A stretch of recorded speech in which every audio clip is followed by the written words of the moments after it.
শুক্রবার সকাল ৮টা থেকে শনিবার সকাল ৮টা পর্যন্ত একদিনে ডেঙ্গু আক্রান্ত হয়ে আরও ৫ জনের মৃত্যু হয়েছে। এ সময় হাসপাতালে ভর্তি হয়েছেন ৭৯২ জন। শনিবার ১৫ নভেম্বর স্বাস্থ্য অধিদপ্তরের হেলথ ইমার্জেন্সি অপারেশন সেন্টার ও কন্ট্রোল রুম থেকে পাঠানো এক সংবাদ বিজ্ঞপ্তিতে এ তথ্য জানানো হয়েছে। এতে বলা হয়েছে, গত একদিনে ডেঙ্গু আক্রান্ত হয়ে ৭৯২ জন রোগী হাসপাতালে ভর্তি হয়েছেন। তাদের মধ্যে বরিশাল বিভাগে ১২৫ জন, চট্টগ্রাম বিভাগে ১৩৬ জন, ঢাকা বিভাগে ১০৭ জন, ঢাকা উত্তর সিটিতে ২২৬ জন, ঢাকা দক্ষিণ সিটিতে ১২১ জন, ময়মনসিংহ বিভাগে ৬০ জন, সিলেট বিভাগে ২ জন নতুন রোগী ভর্তি হয়েছেন।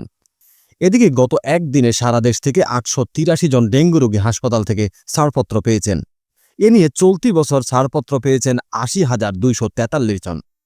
এবছরের জানুয়ারি থেকে এখন পর্যন্ত সব মিলিয়ে ৮৩,৮৮৫ জন রোগী হাসপাতালে ভর্তি হয়েছেন। চলতি বছর এখন পর্যন্ত ডেঙ্গুতে মৃত্যু হয়েছে ৩৩১ জনের।